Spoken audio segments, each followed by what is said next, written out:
Great to see you again, Norman. Good morning.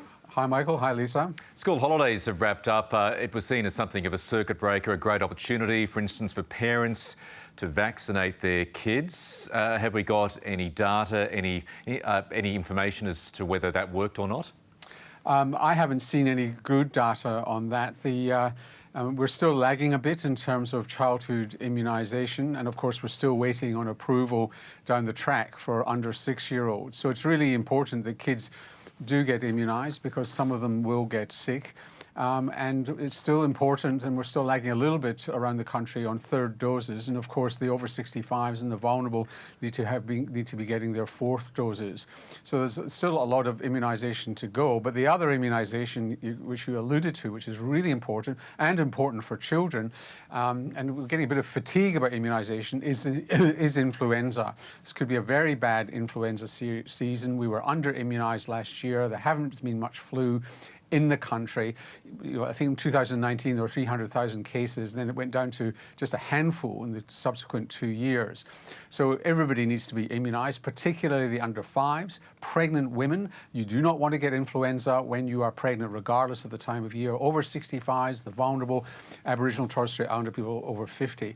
Really important to get immunised now, and you can get immunised at the same time as your COVID vaccine. And Norman, just turning away from COVID concerns and flu for a moment, there's news of concerns from one of the nation's chief health officers about hepatitis in children. This is a worrying outbreak. Still small numbers globally, but worrying. The last reported numbers were a couple of weeks ago at about nearly 180. It's probably up about 200 now, but we don't really know. Around the world, I haven't heard of any cases in Australia, and I've been asking around yet.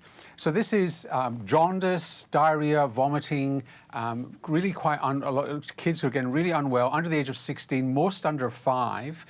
And so serious that about 10% of them have required acute liver transplantation. So this is a really bad form of hepatitis. And people have been wondering what has caused it. They've investigated these kids, as you'd imagine, uphill and down dale.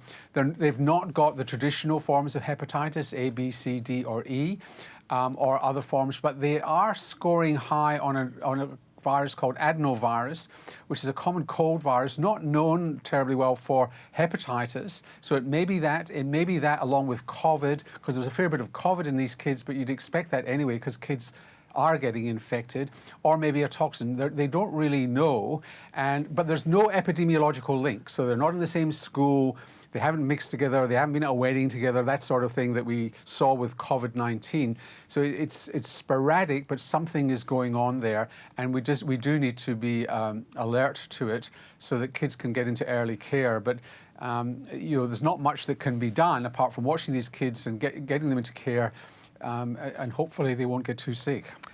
OK, Norman, thank you. Before we go, I want to talk about something. Listen, I know it's something you've come to terms with a long time ago. The fact is that you're not the most famous member of the Swan family. Brutal. Far from it. Yeah, far from it. We talk, of course, about your brilliant son, Jonathan Swan, who is a true titan of US political journalism, and he was the subject of a very funny gag by Trevor Noah, comedian and US talk show host at the White House Correspondents' Dinner over the weekend. Let's have a look. An interview with Jonathan Swan is like being interrogated by a koala bear. But Senator McConnell, don't you think it's strange that you and the devil have never been seen in the same place at the same time? Don't you think that's strange? Spot on, don't you reckon? Well, I was disappointed I didn't try a Scottish accent, but you're welcome. that'll be next time. So that was Jonathan. Across the table from him was my daughter-in-law, Betsy Woodward, who's also a substantial journalist in her own right. Yeah, she's fantastic too. You must be very proud of him. I am, yeah. He's terrific. Yeah. And we still love you, Norman. I have no doubt about You're that. our most famous one.